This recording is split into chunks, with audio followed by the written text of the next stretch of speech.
umwana w'umukobwa ntungurwa bakumva bambwira ngo yaguye mu cyaha cy'ubusambanyi. Donc yakoze icyaha cy'ubusambanyi. Yakoze icyaha cy'iki? Kiriya cyaha rero buriya ndagira ngo mbabwire ibyacyo. N'abari mufite ako kayoka mugashakire za albendazole nibazibaho. Kiriya ntuzigera umbeshya ngo nshushanye ngo wakiguyemo, kuko inzira yacyo ni ndende, kigira uko gitangira, kigira uko kiza, nyiracyo akarwana nacyo mu mutwe no mu mutima, mu ngingo, yego mugapanga uko muzabonana ahantu. D'abord gahunda appointment kaza kugirwa na hehe n'ahantu, hanyuma se ahantu ho nimugerayo ubu se ko ntigeze nta ipantaro kuva hano gereya, nubwo nabyo ni korasa ntabwo ipantaro arenga aha ngaha, aho nayiziritse naho nigume hamwe nigishe. Wowe yabereye ahantu kangaha kandi murabyina mukanirukanga, hanyuma se izo mbaraga ziyifungura rero ibipesu byawe bitatu biraha, harimo bitatu ahangaha, n'iyi mashini n'uyu mukandara n'ibishyano kuna buziritse asone kamwe ngo waguye mu cyaha. Kufungura ufunguye iyo pesu, kuyimanura nkayivanamo nkanayimanika haho ngiye kuryama iwanjye, nurangiza uvuge ngo waguye mu cyaha. Sigaho. Iyo mpamvu Pawulo yagiteruye mu bindi byose, abwira abakora ntoko kiruta ibindi byose. Yarebese ko kwica kubaho, ariko nicyo yagize igikuru, nuko azi ko kigira urugendo rurerure ku buryo umuntu ukunda Yesu yagombye kugira ahantu agera akavuga ati Yesu ubwo ko nkubabaze ku munezero w'isaha imwe y'ibintu 15 se simbizi ko mwanya yishara, ariko ubwo ko nkubabaze ukagaruka.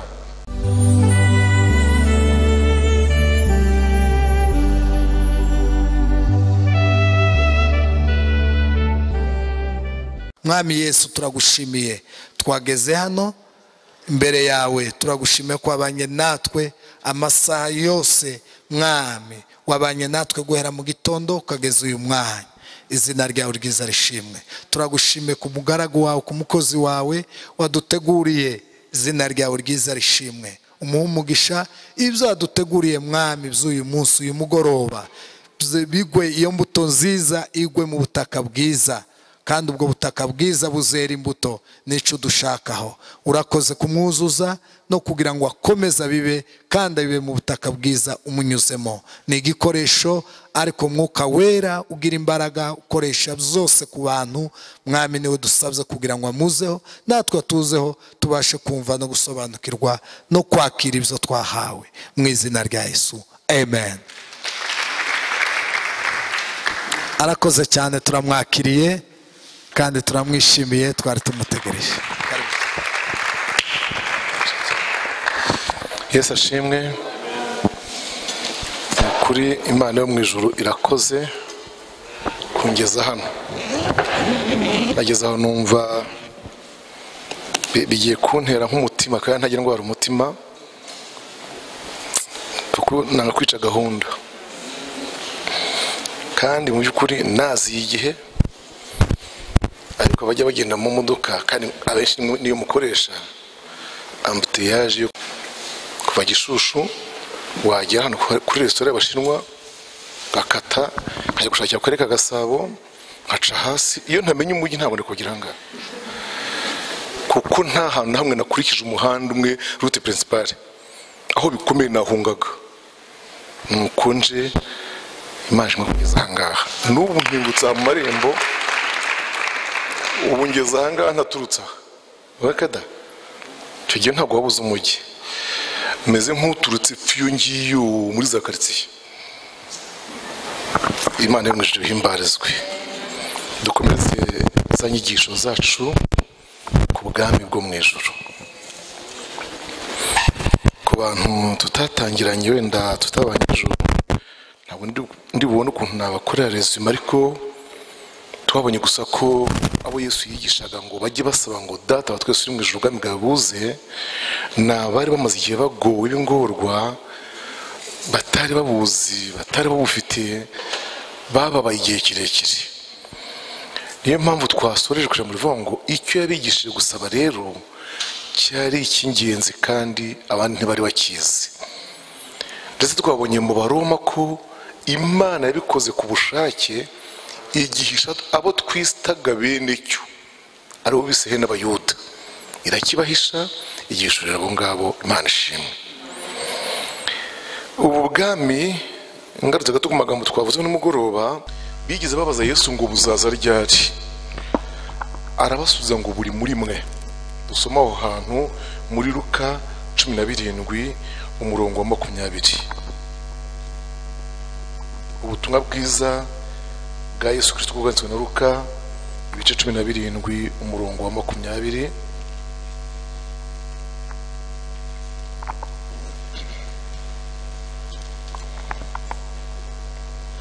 Dusome. Abafarisayo baramubaza bati, ubwami bw'Imana buzaza ryari? Arabasubiza ati, ubwami bw'Imana ntibuzaza ku mugaragaro, kandi ntibazavuga bati dore ngubu cyangwa bati ngubu uriya, kuko ubwami bw'Imana buri hagati muri mwe. Imana ishimwe cyane. Nimwumve namwe abari bamubajije, aba twabavuzeho.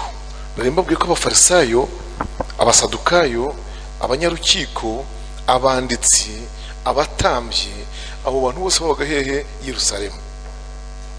Noneho n'iki kibazo bakimubaza ntabwo cyari ikibazo kigaragaza wenda ko bafite curiosity, amatsiko yo kumenya. Cyari ikibazo kimwe no kumupinga, kuko muvuga buzaza ryari.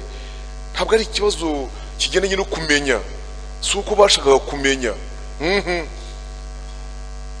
Nawe rero abasubiza mu bwenge, aravuga ati ese ubwo mujya mugira ngo buzaza ku mugaragaro? Bababwire bati ngubu uriya, icyicaro cyabwo gikuru kirahanaha, siyejira. Reka da, ntabwo bazavuga ngo ngubu cyangwa ngubu uriya, kuko n'ubu tuvugana buri muri mwe. Imana ishimwe. Niwe rero wivugaga, ariko akavuga ati ikibazo mufite ni ukuba mutarabumenye gusa, naho ubundi kuza ko bwaraje buri muri mwe. Imana ishimwe cyane. Niyo mpamvu yakoresheje rya jambo ryavuze ngo bubaguye gitumo, naryo twarivuze nimugoroba. Ubu bwami rero twakiriye, niko Paulo yanditse abwira ko rinto, ndetse n'uwandikiye Baroma nawe arabivuga. Haravuze ngo ubwo mwakira ubwami budahinduka, butagajuka, butananirwa, mukorera Imana mwishima. Imana nishimwe. Ubwo mwakiriye ubwo bwami, nijoro twavuze ibyiza byabwo, twabivuze security, imibereho myiza, amasuku, byose. Ubwo mwakira ubwo bwami buzahoraho, butazasimburwa, mukwiye kubaho mubyishimiye. Haleluya. Torero ry'Imana, bakozi b'Imana, bashiki banjye bene data, ndagira ngo mbasabe mu izina rya Yesu Kristo kuba muri ibi bintu wishimiye kubibamo. Mbabarira ngo usabe wiba muri ubu bwami uri umuntu w'umunyentimba. Urumva intimba yose nayikubuza niba ufite ibintu bikubabaje, ariko byinaha, kuko urumva Kristo tuvura intimba twazigeze. Intimba ntashaka kugira ni intimba utewe n'ibya Kristo. Ndaje mbaho urugero mwumve. Kubaho wumva uvuga cyangwa umubwira ko yaguhemukiye.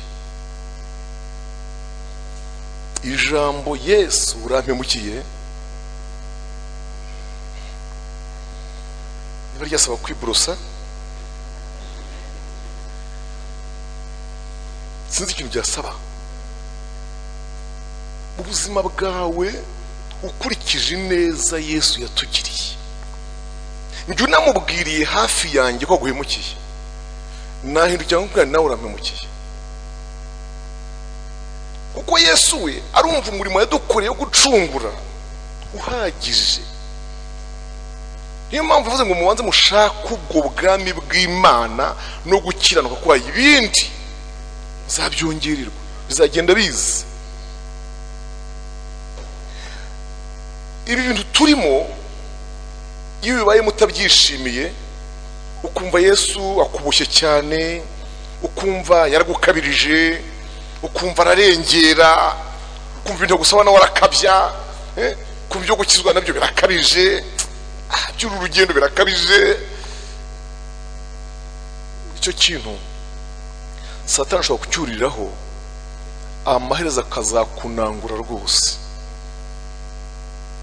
Ariko iyo uri muri iyi nzira uyishimiye, wemeye ingoyi za Yesu,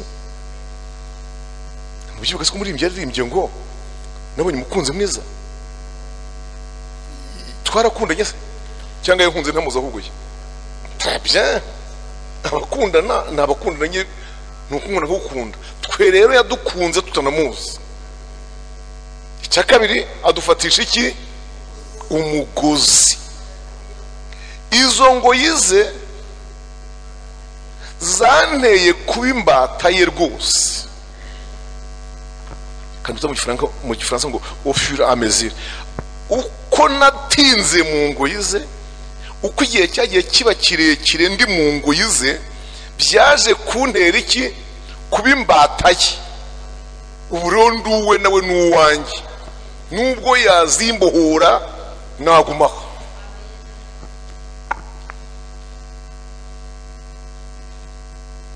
Mwama dufasha cyane. Mu nzandiko za Pawulo, zaba izo bita iza gishumba, zaba izo bita z'itoro cyangwa iza ecclesiastique, hari ahantu henshi yagiye akoresha mu rivuga ngo Pawulo imbohe n'imbata ya Kristo. Ndabandikiye. Yajya kwandikira Timoteyo ati Pawulo imbohe n'imbata ya Kristo, akandika. Yajya kwandikira Filimoni nuko Pawulo imbohe nkaba n'imbata ya Kristo. Icyo ngicyo gisobanura umuntu umaze kwemera ubwami, wamaze kubwemera neza. Imana nishimwe. Ubwami rero turimo, yandikira Abaroma mu gice cya 14, tuhasome Abaroma ibice byaho 14.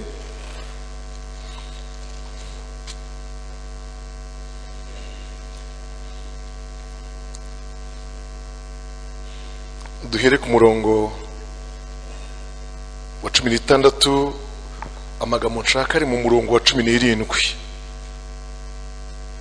Abaroma 14 umurongo wa 16, ayo nshaka ari mu murongo wa 17. Icyiza cyawe cye gusebywa. N'ubwami yavugaga.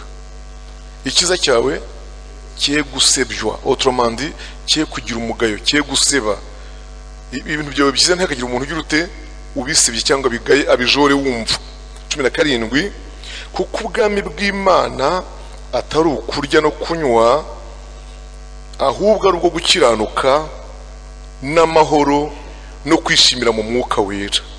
Ukorera Kristo atyo abanezeza Imana kandi ashimwa n'abantu. Ikiro mukunda kuvuga muti ni gute nakibona, ukagira ngo uzakora hanezerwa Imana, abantu ubihorere.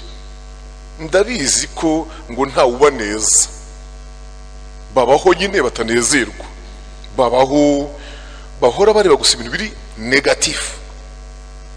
Mwari muzi ko babaho? Babaho rwose. Ariko byanga bikunda nka 98% iyo wakoreye Kristo utyo unezeza Imana, 98% bakajya gute? Bagashima. Imana nishimwe. Kandi ubona hari abantu batishimiye ibyiza by'Imana ukora, bakareba akantu wenda gato kamwe, uzamenye ko abantu batanyoye amata, banyoye amazi kuva bavuka, bayahaga cyangwa ntayo bashaka bakanga ibivuzo, baruhutse ibivuzo barya imbetezi. Ariko nta muntu wanyoye amata uzi ukuntu inkongoro y'amata tuyitokoramo umubu tukayinywa. Mumbabare nyivuge, icyansi cy'amata cya litiro nk'eshanu kuba binywesheje. Umubu uyu mutoya, kandi icyo kijye ko amata akundwa, umuntu awutokora marya akajugunya kabutindi, nta nubwo wibuka, ayagotomera ameze nk'utawibuka kandi bwakiwuvanamo. Mwibuke ko impamvu ngutokoyemo nuko kubwayo ubwiza bwayo nibwo butuma ugaragara. Si ububi bw'umubu butumye ugaragara, no, ahubwo n'ubwiza bw'amata butumye umubu ugaragara. Ariko se ngaho imibu nk'iry'itanu nijye mu kigage,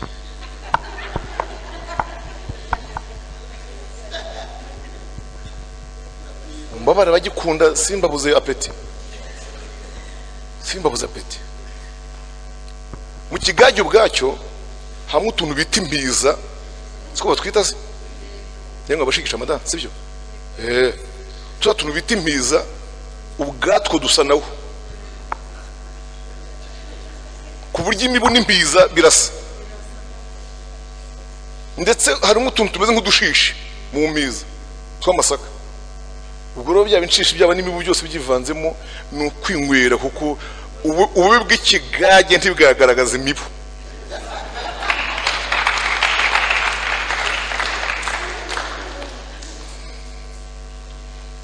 Ihangane,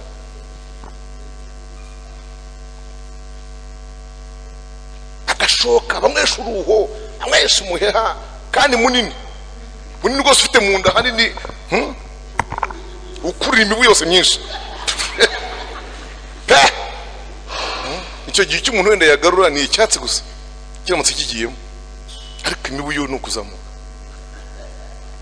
Icyo rero kiberekeye yuko uyu muntu ukorera Yesu kuriya yirinda ko ikintu cye gisebywa. Cya kabiri, ubwami bw'Imana kuri we ntibumubere ntibubwe amagambo, kurya, kunywa, ahubwo bukaba bwo kwishimira mu mwuka wera.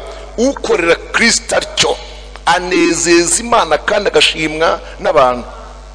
N'ubundi biriya ntabwo irimo kuvuga umubare ahangaha, ariko hari abashima Imana nishimwe cyane. Haleluya, bake barashima. Muzanamenye yuko gushima psychologiquement ni n'ubuzima. Umuntu wese wabayeho ari umurakari, abanize psychologie bakiga sociologie, ibintu byombi bikurikiranye wabisangamo impamvu yo kudashima. Umuntu ashobora kudashima kuko kuva yabaho ntigeze yishima, nta cyamushimishije. Kubw'ibyo rero nta nubwo yabayeho agira umuntu ashimira. Kubera iki? Kuko nta neza yabonye. Twibukiranye ko gushima ni action ikoze ruturo, ni igikorwa cyiza gikoze ruturo muri jye. So nkagaragaza iki? Amarangamutima yanjye, emotions. Emotions zanjye, amarangamutima yanjye agomba gusohoka bitewe n'icyo mbonye. None umuntu yabayeho nta neza abona, gusa njye ngashima iki? Mujye mubabarira abantu nanone. Amen. Urwandiko rwa mbere rw'Abakorinto igice cyaho cya 4, urwandiko rwa mbere rw'Abakorinto, aya magambo yo majya guhura niyo mpamvu mu gutegura inyigisho nayegeranije. Igice cya 4 umurongo wa 20, nidushaka dore ku 18 kuko harakandi buvugemo hari haruguru. 4 umurongo 18 kugera ku 20. Ariko bamwe barihimbaza bibwira yuko ntazazi wanyu, nyamara nzaza vuba umwami nabishaka, kandi sinzamenya amagambo yabo bishyashyarika gusa, ahubwo nzamenya imbaraga zabo, kuko ubwami bw'Imana atari ubw'amagambo ahubwo ari ubw'imbaraga. Ese murashaka iki? Ko nzi wanyu nzanye inkoni cyangwa ko nzana urukundo n'umutima w'ubugwaneza? uyu ni Pawulo yandikira Abakorinto. Amen. Mbibutse ko itorero ry'Ikorinto ari itorero Pawulo yabyaye bwa kabiri, aribyara rero ahantu ku nkombe, ku nkombe nyine, kandi ni umujyi ukora ku nyanja, nk'uko muzi Dar es Salaam, nk'uko muzi Bujumbura, Mombasa, nk'uko yewe na Maputo ikora ku nyanja y'Ubuhinde, Igisenyi ku Kivu, niko n'umujyi wa Korinto rumeze. Ukamujyi rero commercial, ubucuruzi. Kubera umujyi w'ubucuruzi, aho hantu haba activité commerciale z'ubucuruzi, haba n'amafaranga. Bene aho hantu hakaba ibintu byitwa plaisir, kwinezeza cyane. Mu kubabwiza ubutumwa rero bakijijwe, ukijijwe nyine akaza avuga ati umuntu azamara ukwezira atagiye guceza kuko ati ni ukumara damu izina rya Yesu, ni kumushyitsi yavuze avuye aha, ndatse kuko alala. Base udaceje we yapfa kujyana umugore mu rugo, akinjiza umugore mu rugo, tiye uzibeshye. Ntasone icyo mu rwandiko yatwandikiye ubushize ejo bundi, yatubwiye ko nta mugore ugomba kuryamana n'umugabo utari uwo. Subiza hasi rwose, subiza amirwa mu isaho, arabiyama. None aba bantu ibyo byose bibaza by'ubuzima arabandikira, habwa ati niko ye muribwira se ku bwami bw'Imana mwumvise ari ukuvuga gusa, umuntu akabuhimba mu ikorasi tukayibyina tugataha, umwigisha akabwigisha mugatega amaboko mugataha? No, bisaba ngo mu gushyira mu bikorwa ibyabwo mubikoresha imbaraga. Ntabwo ari amagambo, si amagambo. Niyo mpamvu n'ubu ngubu njya numva abantu b'iwanyu aho ngaho i Korinto bihimbaza bavuga ngo ntabwo nzagira nte, ngo ntabwo nzaza. Kuko mubahakanaga ko atazaza, aho mukurikire neza, harimwo abatamushaka bo mu buyobozi bw'inzego bwite, badashaka ko agira ate ahagaruka, kuko bazi ibyabaye ubushize. Reka rimwe tumaraho abantu. Nusumva niba hakijwe abasinzi 16 n'indaya 23, urumva harimo primus na mitsingi nyinshi zitakinyowe. Umubare w'amakazi yo ku munsi bakonsomaga aragenda agabanuka. Erega iyo abanyabyaha bakizwa, haleluya, tuba duhombye isi, tuba twungura ubwami. Icyo mukimenye munatinye munakivugira rwose. So rero umuntu wuje akabyiniro hepfanga Nyandungu, urumva arababara cyane. Kujya wimva urusengero nguru barukinga rwose, umwanya mumaramo wose ubona iyo muba munywa nibura. Uyabareba abareba mu mubare w'amakazi, gufata hano ngana kuriya nta kintu banywa, hano abagabo bakicara hariya wayura kayo urusinze agasinzira, Michel nawe akabigisha nuko nta cupa nta guhererekanya. Abo bose rero barakaraga, noneho inkuru yavugwa n'amatangazo yatangazwa nk'uko mwatangaje ngo tuzaza, abantu bati mbega muri beshyi Pawulo azano ntabwo azaza. Nawe rero kavuga tumva nubwo numva inkuru ngo harabibwira ko ntazaza, oya nzaza, umwami nabishaka, umwami nabishaka nzaza. Hari ahandi muzasanga yandika, musange yavuze ngo ndumva umwami Imana arimo kunkingurira irembo ngo nzi iwanyu, ariko nkumva bandwanya nabo ni benshi. Atari umwami nabishaka nzagira nte, nzaza. Gusa mbasaba yatabanyetorero, yatabanyetorero mwebwe, ndamwe nzaza nsuye cyane cyane. Nimpagera sinzumva ibyaba abandi bishyashyarika gusa. Kwishyashyarika ni iki? Kwishyashyarika ni iki? Ni ukwigira shyashya. Kwigira shyashya ni iki? Ni ukwigira mwiza. Kwigira mwiza no kugira gute? ni ukuboneka mu bintu by'Imana uramye uhimbaza utura ukora byose, ariko twava turenze iyi parcelle ya hano dusezeye kuba twahoranye, ukaba undi wundi. Amanywa yawe mu by'ukuri akaba meza, ariko akijima kagaruka, guhoberana kwe kukaba ikibazo. Umuntu uhobeye umva Yesu Kristo bikaba kugwatira, kandi mu by'ukuri iyi mihoberanire ku manywa ntabwo wayikora, ariko upfuye kwira gusa. Uragira utumva winkora imbagara, ariko nawe jya ugira utya ibyo ibintu byose dutinyuka ari uko hatabona, ibintu byose dutinyuka tutari mu Rwanda, ibintu byose mutinyuka mwarenze imbago n'imbibi z'u Rwanda, ibintu byose mutinyuka mwarenze hirya y'aho Foursquare igera, please nimumenye ko ubwami bwa data dukorera butagarukiraho ikibanza kigarukira hano. Ubwami bwe buramva, haleluya, buri hose kandi burasirikira, kandi bubereye maso ibikorwa byabwo n'abandi. Yesu nashimwe, Yesu nashimwe. Ubu se ku isi imaze kubaka ikintu cyitwa Interpol. Murakiri ikintu tubisobanuye, ni police internationale, ku buryo police y'isi yose igira imikoranire. Icyo kintu cyagize umumaro, nicyo mubona kigarurira imodoka zibwe zikajya mu bihugu duhana imbibi. Nicyo kiduhesha kubona abakoze ibyaha hano bagahungira ahandi. Turagikunda rero. None niba iwacu twarakigezeho muri Rwanda, muri aka gahugu kacu gato Imana twihereye, mwibwira ko Imana yubatse ubwami ku isi itagikora ikagenzura abantu aho bari hose? Paravuga tumva mu nkure byo kwigira shyashya, sinshaka ngo bishyeshyereka biyoroshya bakigira abamazi yateke.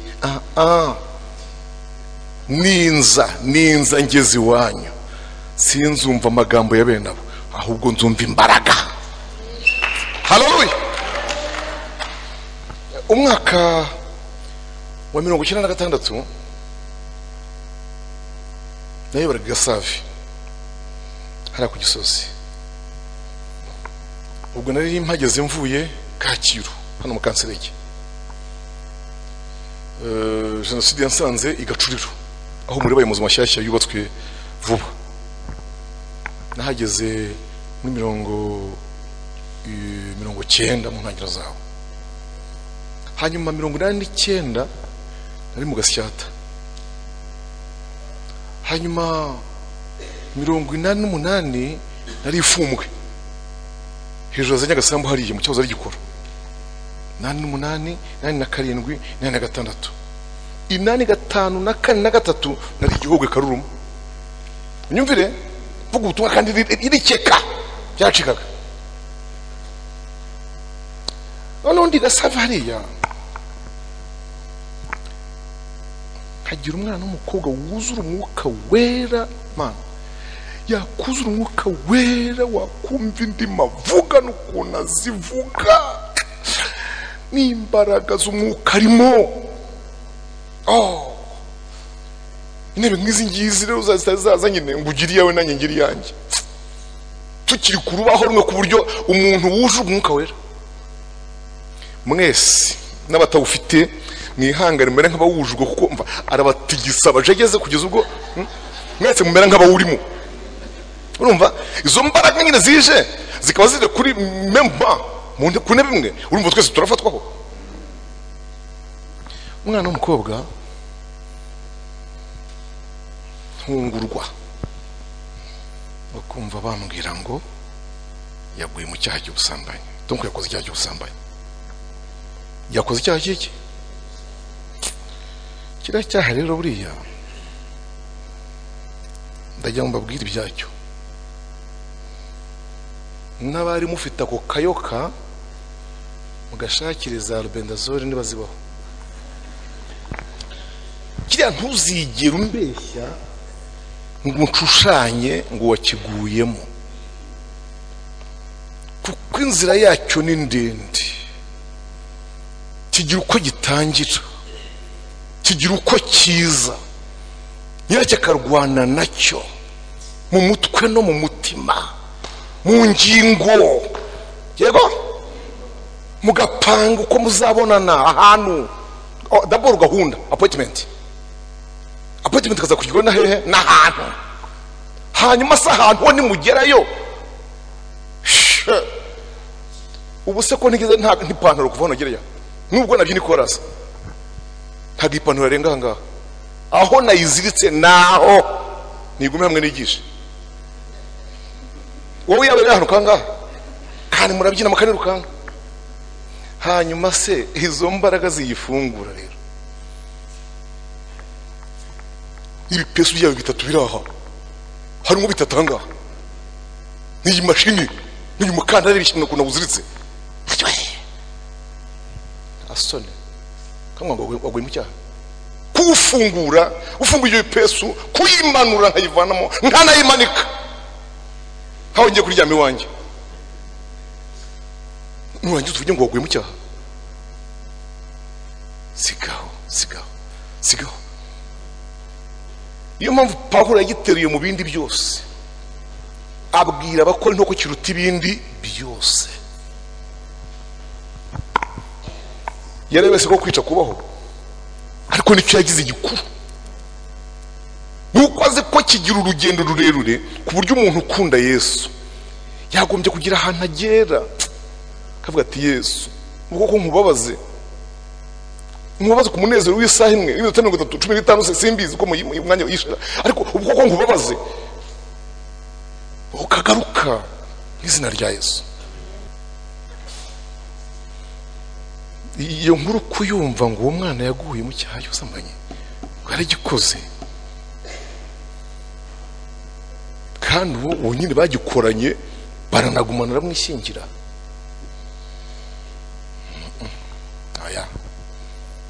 Niyo mpamvu ngira ngo ijambo ry'Imana ibi ritubwira mu ryumve neza, ni kwishyashyarika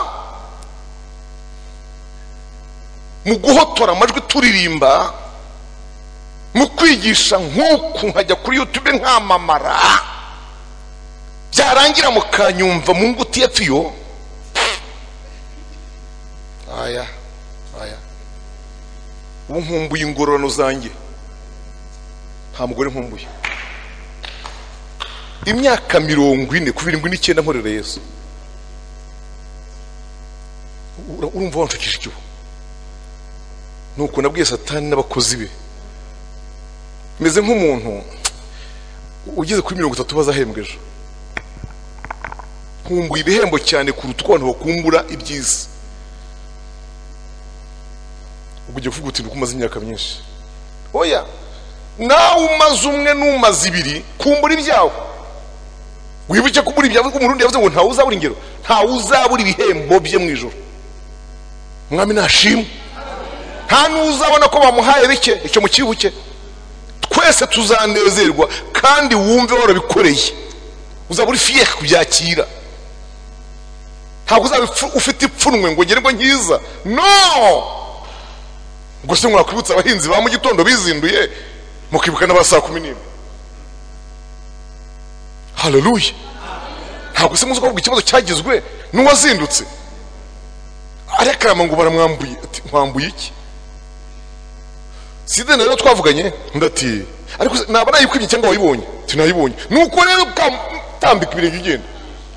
Hasoni urambuza kugira ubuntu mu byanjye se, ngo yangonya kubaho ngo nawe urabona ngo abantu baje mu kanya 11 ngo ndone ngo bahaye ngo ingana nk'iyacu, wimbuza kugira ubuntu. Iryo jambo rero bibirye ko twego bani mugoroba turimo turagirwa ubuntu. Mwibuke ko abakozi bani mugoroba ari twebwe, wikina n'ubwo buntu rero Imana igufashe. Haleluya.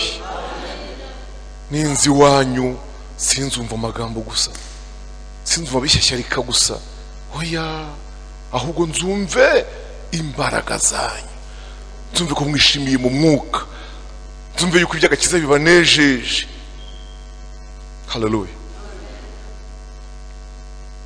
Iyo umuntu afunze, njye sinigera afungwa, ariko abantu bafungwa muri gereza buriya bafungurwa bakumbuye ubuzima bwo hanze. Mwagombye gutandukanya igifungo cya prison ya none n'icyo Yesu yadufunzemo. Twebwe tumeze nk'abafunze ariko turi mu rugo. Muri iri jambo ntabwo abana baba mu kigo bagasurwa byemewe n'amategeko y'ikigo, ntabwo wita abanyururu cyangwa abagororwa, oya, ni discipline y'ikigo. Umwana akwiye kwibamo ayishimiye. Rero ntabwo rero dukwiriye kuba muri ibintu bya Yesu tubaburwe n'ukuntu Yesu adufunze. Ibyo bituma mu rugo aho turi iwacu aho kwa Yesu mu bwami bwe tutanezererwa ibirimo, tugashukurira ibiri hanze. Niyo mpamvu muririmbyi 361 yavuze ngo uwo njya nikomezaho ni Yesu Kristo. Reka mubashimire ngo arampagije, yanyitangiyeho ikiru, angura amaraso ye, anyuzuza n'Imana. Arakomeza ngo nubwo abisara abatunzi, buriya mubare aba bafite iby'igihe gito, yego, ariko njye warampagire wenyine. Nta mugisha uri mu by'isi, ni umurama utumuka, ariko ibyo Yesu ambikiye mu bwami ntibishira. Arampagije wenyine. Twishimire ubwami twakiriye, twishimire Kristo, twishimire kuba turi abaturage babwo. Amen. Twishimire uko tubayeho, twe kubana na Kristo tumeze nk'abafite amaganya y'ubuzima bwa gikristo, ahubwo tubemo tubwishimiye. Imana ishimwe. Ingingo yindi ngezeho iravuga ngo itandukaniro ry'ubwami bwo mu ijuru n'ubwami bw'Imana. Ahantu hose mwagiye musoma muri Bibiliya mwasanga ayo magambo abiri, ubwami buhe bwo mu ijuru n'ubwami bw'Imana. Muri ubwami bw'Imana nibwo Kristo aje kwimika inaha. Muracyumva ngaho? Niyo mpamvu ibintu byose yakoraga wumvaga avuga ati rero ibi ngibi nkora ndabikora ku bwande, ku bwa Data, n'icyubahiro si icyanjye nshaka, ndagishakira Data wantumye. Ugasanga aya magambo arayakoresha kenshi, ariko mpora nibaza ngo ariko iyo abantu babona Yesu yarakoraga ibintu byose akavuga ngo icyubahiro ashaka si icye ngo ndagishakira uwamutumye, aho ugasanga abantu muri minsi barashaka icyubahiro cyabo ntagishakire uwabatumye, aho bumva bameze bate mu by'ukuri. Amagambo yose Kristo yakoresheje yo guca bugufi, ibyo nkora byose mbikora ku bwa Data wantumye, si icyubahiro cyanjye mbashaka mbagishakira uwantumye. Amen. Ni mu nkunda Data azabakunda, kandi njye na Data tuzaza hari aho muri tugumane. Unkunda azakundwa na Data. Amagambo nk'ayo ngayo kugaragaza ko ibyo akora bikora ku bwa Data. Anasenga yumva asoje umurimo w'inaha, yatangiye avuga ngo Data ongera wubahiriza umwana nk'uko umwana yakubahishije mu isi. Yohana 17. Ariko abubu ngubu arasengera umuntu gusa ibicurane byahagarara, akumva ashaka kubyandika, akumva ashaka ko babifotora, n'ibyo bicurane byose akabifotora, na mushwari yipfunishaga bakayifotora, kugira ngo bikunde bitangaza izina rye. Harimo imikorere ya Satani, muhitondere. Niba ubona umuntu akunda gutangaza ibintu byabayeho yarari, muzamenye ko atari icyubahiro cya Kristo ashaka. Muzi impamvu? Igitangaza cyose gikozwe n'umuntu w'Imana kigomba gukora ku mitima, toucher le cœur, gukora ku mitima y'abantu batatu. Uwa mbere n'ugikorewe, uyu murwayi ukize. Uwa kabiri ni iteraniro ryaraho ribireba. moi-même nanjye ubwanjye ngakorwaho. Ntakwiye gutangara iterano gusa ngo hatangara ukize gusa, nanjye nkwiriye gutangara kuko simbihorana mayi, simbihorana, ntabwo mbihorana. It's not my profession, ntabwo ari profession, ce n'est pas mon métier, si umwuga sinabigize iki umwuga wo gukiza.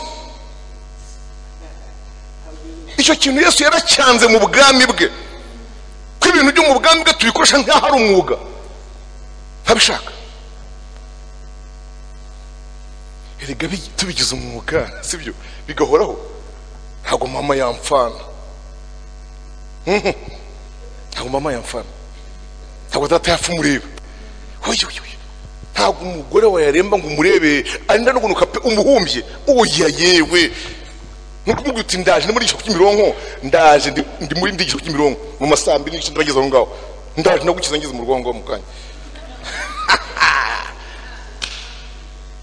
Mwari muzi ibintu byabayeho. Umugabo umwe mukongomani wari umunyempano umuvuga butumwa, mu rugo bamuhamagara yaragiye muvuga butumwa, bambwira ko umwana arembye gravement malade. Akora ikosa ryo kubwira umudamu ngo umva bwira uwo mwana n'ubwo burwayi uti mumutegeze yarashiraze, kandi ndazi uyu munsi rero ndetse mbonye yihuta narangiza nimugoroba ndashyira ndaza bamenyesha ko umwana yapfuye, ise arimo yinjira mu marembo, kagira kamwubararaho reka data hakumwe kwa gihazi yubara kuri wa mwana amushyiraho n'ingoho ni gutyo bikanga bagashyingura. Nimwibuke ko ku kidendezi umuntu wese yakiraga indwara iyo ariyo yose, ariko yayikiraga a condition que icya mbere marayika amanutse. Mujye menya ibintu bihera ariko naho bituruka, ntabwo bivina bizamuka ahubwo biva hejuru bidusangana. Marayika yaramanukaga fast. Icya kabiri yagwa mu amazi akihinduriza, kandi kwihinduriza nabyo mumenye ko atihinduza agahindura ibara ngo w'umutuku, ndabazi ibara ry'umutuku ryo mukunda ngo namaraso ya Yesu ngo ngubwo wapi yagumaga ari amazi, ahubwo mu gifaransa aravuga ngo il était comme l'eau agitée, nk'amazi bacugushije.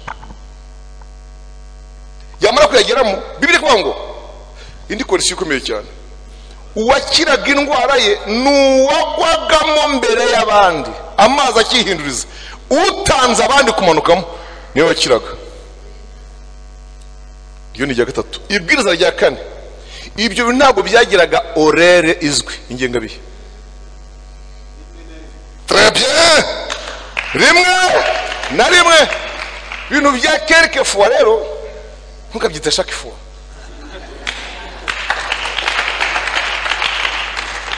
Donc sometime ntukayite every time, ntukavange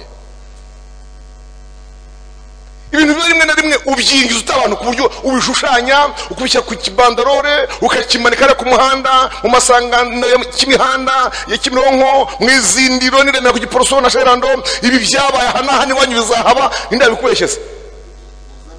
Munsi Lazaro azuka, nta wundi wazutse muri uwo murenge. Urahamagara ngo bazana abarwayi kuko barazutse. Wese Yesu amuzuye avuye hehe? Havuye Yuda mu giterane, kandi yapfuye abizi ko yapfuye, ko yamwihoza agapfa. Nshuti za Kristo, ibyo bintu mubyige cyane, menye ko ubugani budusaba kubukora duhinda umushyitsi. Kuburyo uvuga uti Yesu ungiriye ubuntu, niringi bibaye ungiriye ubuntu, kuri murwayi yakizungiriye ubuntu. Hallelujah. Ubwami bw'Imana rero bw'Imana nubwo Kristo yazanye na ubwami bwo mu ijuru rero bwo nubwo tuzabamo, amen, bwatangiriye hehe muri twe. Niyo mpamvu Yesu atanga ingero n'imigani yacaga, yavuga ngo ubwami bwo mu ijuru bugereranywa. Mwakurikira aho hano, ubwami bwo mu ijuru bugereranywa n'umuntu wanyuze ku murima uri mu izahabu, aragenda agurisha ibye byose ngo agure uwo. Ubwami bwo mu ijuru kandi bugereranywa n'umuntu wagiye kuroba isamaki ku kiyaga, ku nyanja, haroha imitego maze ifata ibintu byose, uduto, tunini, imihini, conzi byose n'ibikeri, kabuti byose bashyira hariya, ngo hanyuma umurage agira ate, avangura mu izikuze abarizajyana. Tekereza zasigaye ku musozi uko zabaye,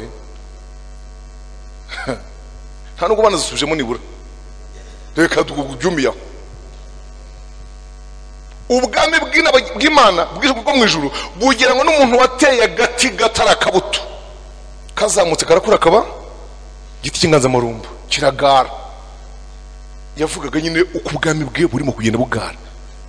Ubwami bwo mu ijuru nubwo tuzabamo, ari nabwo muzabamo muyobora, bwa bundi muzayoboramo. Imana nishimwe. Nibuke ko mbere yo kujya kuyobora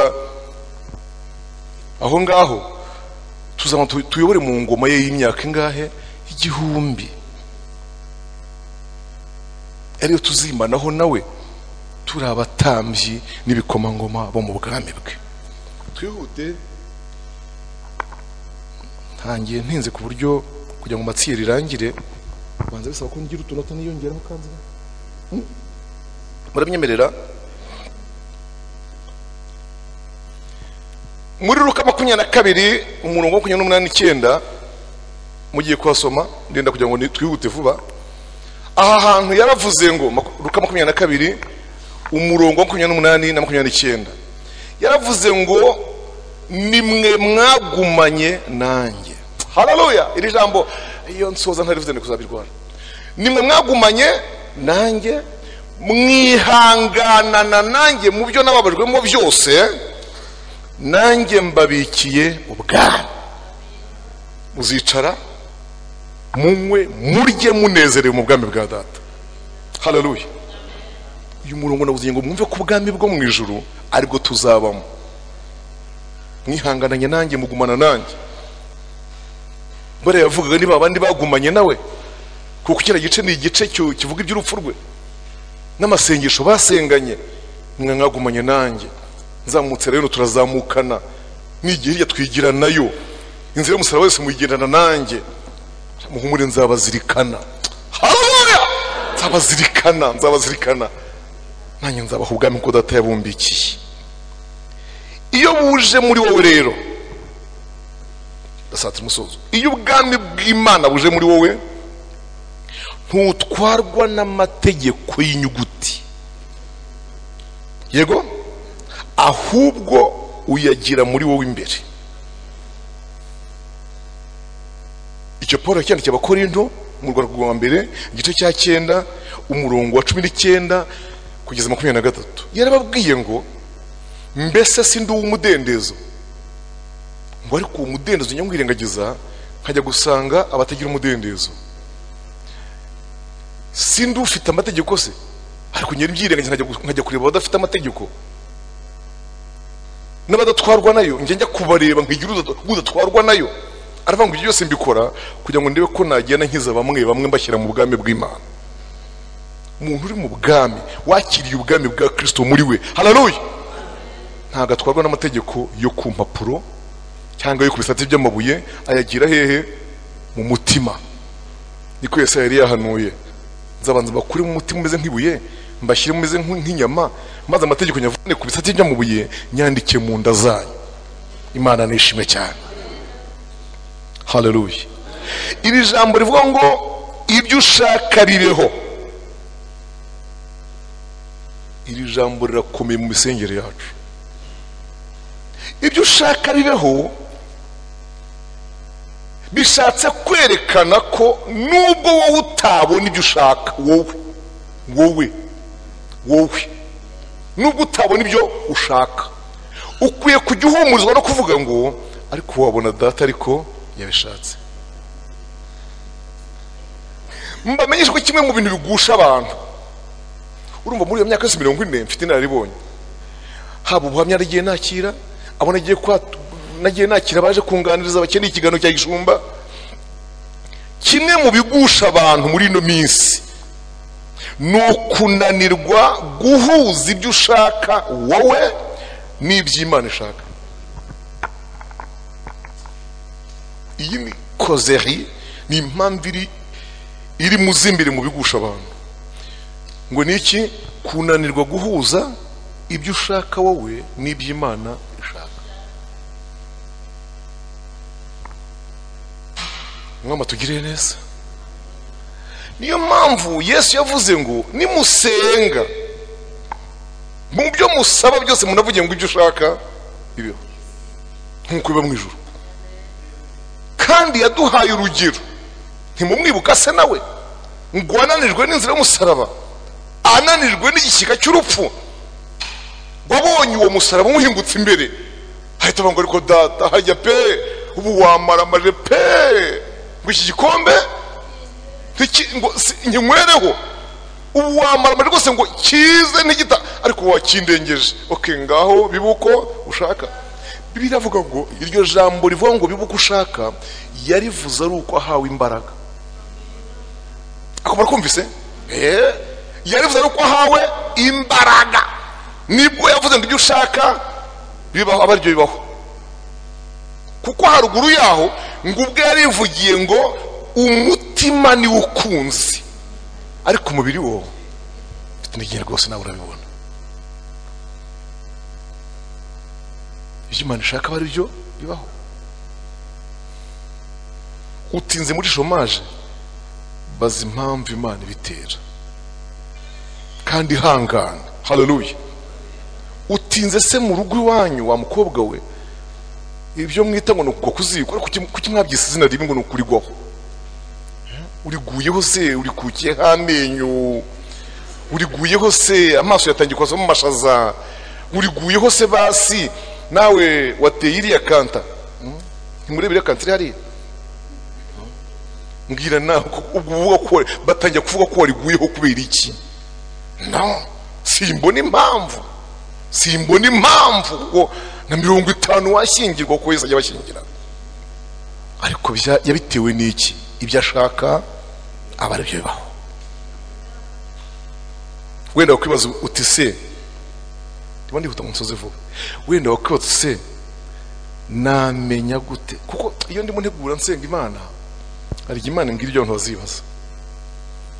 Wenda wakwibaza se mwigisha, ubwo namenya gute uko nasaba ibihuye n'ibyo Imana ishaka? Ni naho nsoreza. Nari mukibajije namwe se? Nari mukibajije?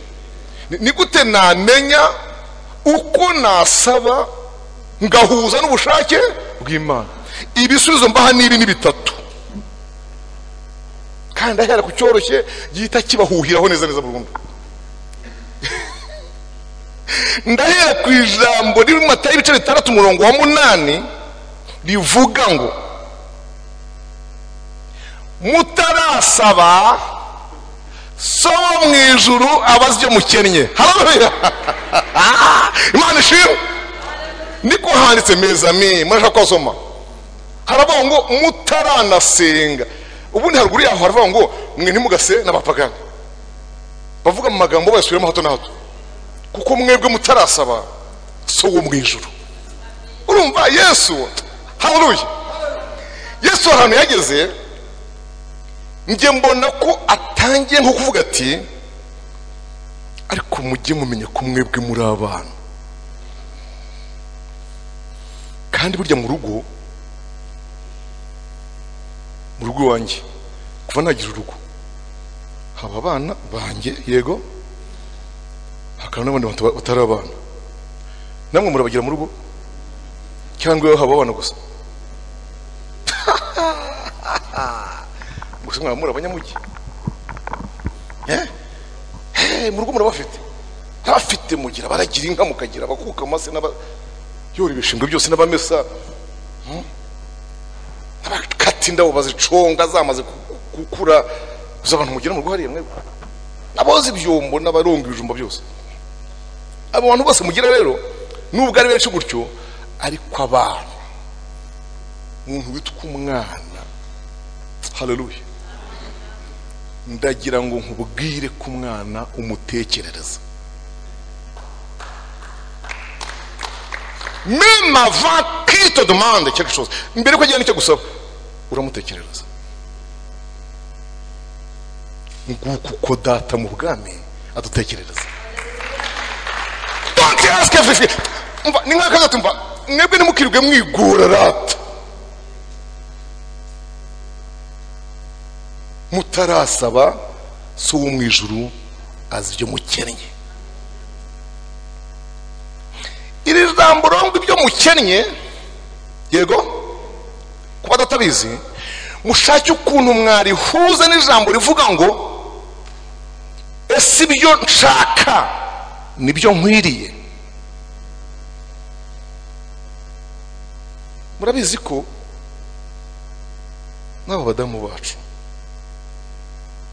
hari ibintu akubwira kugezaho nk'icyifuzo cye, yego, ariko rwose waba uri umugabo yubaha nk'umugabo we, kamubwira ati ariko madamu icyo ni icyifuzo, yego, ariko ntabwo birihutirwa, ihangane nzabikurebera ukwezi gutaha cyangwa mu kwa mbere, minsi mikuru ivuyemo abana bagiye ku ishuri, sibyo mami akesheri,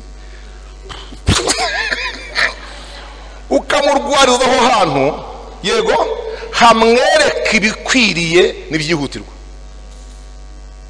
nta mara kabisa bitegereje. Nuko rero twese Imana wagira ngo ibigenza guta kenshi, iyo rero turimo kuyisaba twayihanjagaje twayititirije, ireba ikintu kimwe mu byiduha mu bidukwiriye kandi tutari twasabye. Haleluya, tutari twasabye. Bibutse ko icyo kintu ukoze ntari nagisabye, nicyo cyateye mwene data kuririmba, se muvuze muramuzi, yego, aririmba ngo hariho ibyo unkorera ntarasenga.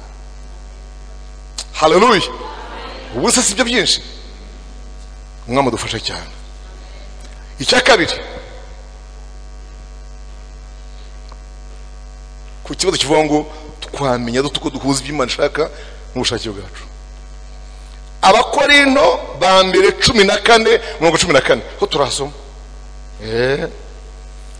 tuhasome rwose twihangane kuko ndimo ndasoza nsigaje gusoma ahantu nk'hatatu gusa.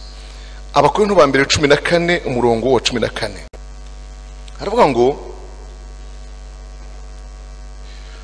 muhagire vuba, iyo nsenga mu rurimi rutamenyekana umwuka wanjye urasenga, ariko ubwo bwenge bwanjye ntibugira icyo bwungura abandi.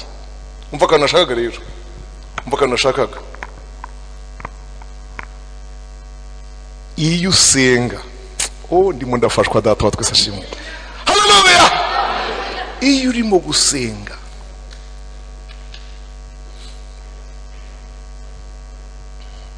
ntugahita ubanza ibyifuzo byawe, banza uyihate ibisingizo, banza uyibyibuhishe kuyibutsa ibyo yakoze. Amen. Uyibutse ko izuba ari yaremye iriha ku manywa gusa, bibwira uti ubu rihagaritse mu kanya kandi gihagaze, cyangwa haraho ryerekeje nta wamenye. Ukwezi uguha isaha yako, iriya misozi urumbaraye ni wowe, ziriya nyanja n'amasoko n'imigezi ni wowe, les lacs, les océans, les mers ni wowe. Amina. Yibwira ibintu yaremye, banza uyinezeze. Hirya yaho urajya kugera aho hantu umwuka ari urimo kugusengera.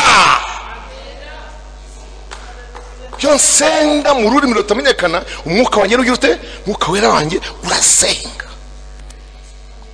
Nshuti zanjye, mukristo muzima wakiriye ubwami bwa Kristo harahagera umwuka kamusengera. Abaroma 8:26 Abaroma 8, 26 na 27. Uko niko n'umwuka adufasha mu ntege nke zacu, kuko tutazi uko dukwiriye gusenga, ariko umwuka ubwe niwe udusabira aniha iminiho myinshi. Oh haleluya! Kandi tavugwa, kandi irondora imitima izi by'umwuka atekereza, kuko umwuka asabira bera nk'uko Imana ishaka. Ubwo nticyasubijwe, ntawe cyakimutse. Ubwo nticyakimutse. Umwuka aratunihira iminiho myinshi itagira uko ingana, kandi Imana ikarondora imitima ikamenya icyo iyo miniho isobanura. Kambabwire, muri mwese ninde wakora definition, signification, ninde wakora analyse y'amarangamutima yacu gutya gusa ngo gusa uramenya hamwe iki? Ibaze kugira ngo umuntu avuge ngo uwo mwanya mu ijuru bamenye icyo avuze. Uri navuga ngo Yesu, uwo mwanya abarasenze umwuka munihire iminiho. Amen. Yemwe nshuti zanjye, none se ubu ngubu ko ntiriwe mbibabaza mu by'ukuri, nta ahantu hicaye abagabo bajya baniha pe ukicara, haleluya, kumva wabuze comment tu peux prononcer ta phrase, kumva wabuze ukuntu wavuga isengesho ryawe, ariko ukaniha gusa, waniha umwuka akaba yaritwaye. Haleluya! Umwuka akaba yarizamukanye. Mba nkwibutse n'ikindi, nkwibutse ko Kristo Yesu kuva avuye inaha yicaye iburyo bw'Imana, ni umunyamasengesho uhora udusengera. Utungutu twanya umwongeraho, niko tuduke mumwohereza ngo atubavugire. Naho ubundi umunyamasengesho nyawe aradusengera. Mwuka nakirwe n'ahangaha atwarizo zakuriye ngo azimushyikirize. We na Yesu bakicara bakazishyiramo ubugorora ngingo. Haleluya! Aho mwavuze ibitaryo bakabikuramo, ndamushimira akabidukuriramo. Naho ubundi hari n'umushyiramo bibi mu bintu nize, twizemo ikintu bita souveraineté. Yego, haleluya. Nicyo bita supplémentarité, donc ukuba hejuru kw'Imana, ukurenga byose kw'Imana, budahangarwa bwayo. Yego, hanyuma ugasanga umuntu araje ahangaha gutya yikoze mu mifuka ati data twese uri mu ijuru, uri data nturi data wacu. Haleluya!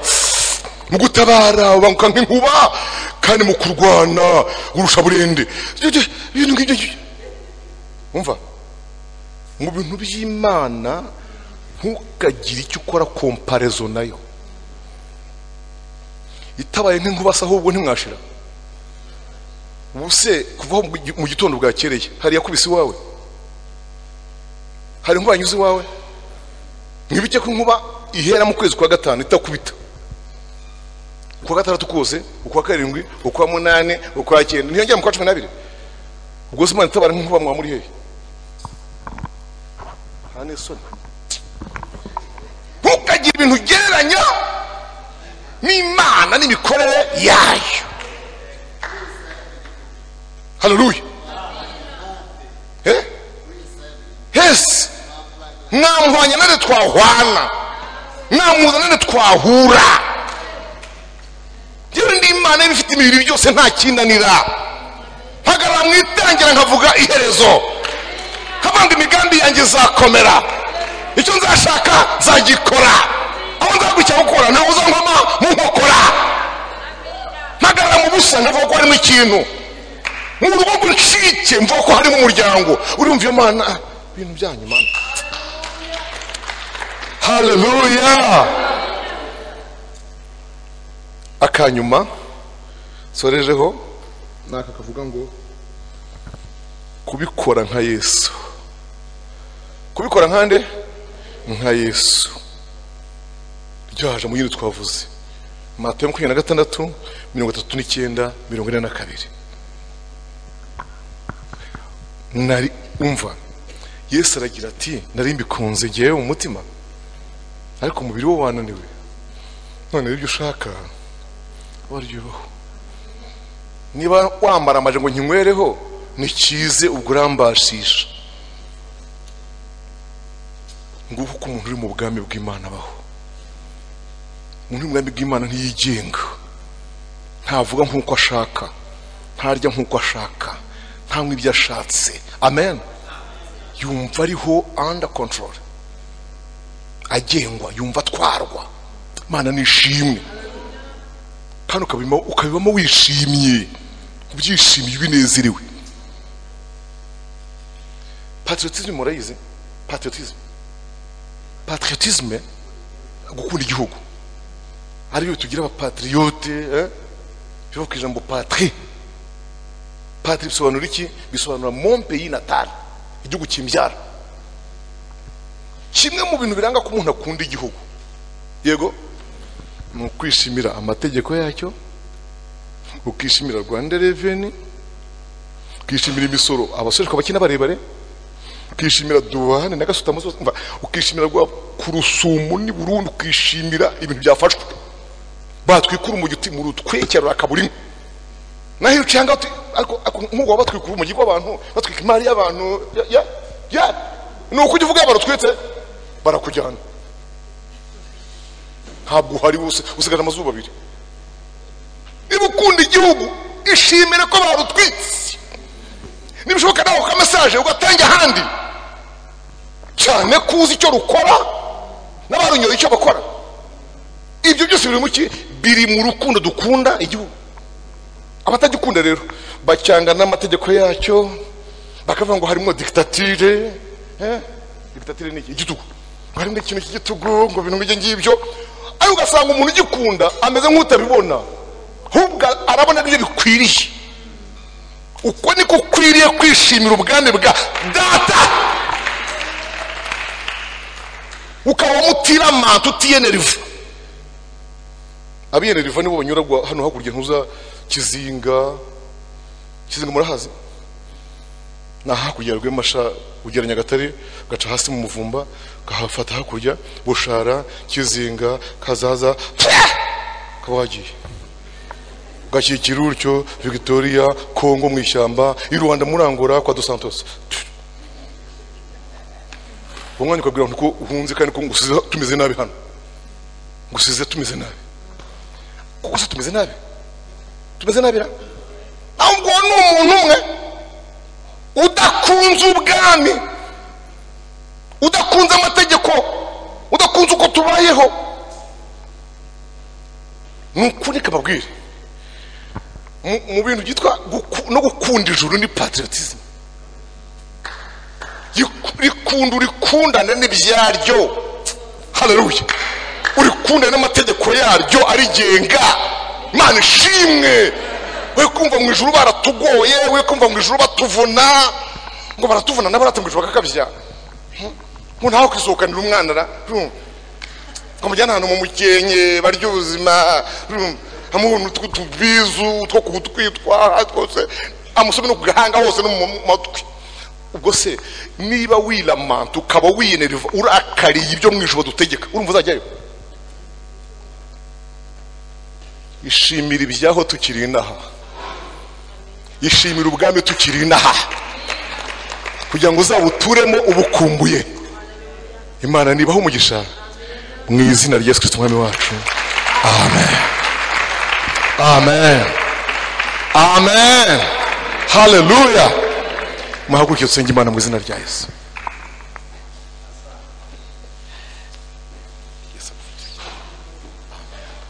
Amen. Dusenge Imana mu izina rya Yesu. Muhaguruke dusenge Imana. Data wa twese uri mu ijuru, ndagushimiye kuri uyu munsi wa gatanu, kuri itariki ya 6 y'ukwa 12. Izina ryawe nirishimwe kuduteranije. Hari kubaho inkomyi nyinshi, ikirere kikaba kibi bikanga, ariko ushimwe ko duteranye kandi ushimirwe ijambo ryawe uduhaye. Haleluya. Iri jambo ni indorerwamo twireberamo tukamenya uko tubaye. Iri jambo ni umuti, iri jambo ni vaccine n'urukingo, iri jambo ni intwaro. Haleluya. Iri jambo twumvise urekere itinde mu mitima yacu, dukunda ubwami, tugendere mu bwami, dukorere mu bwami, dukumbure ubwami. Haleluya. Haleluya.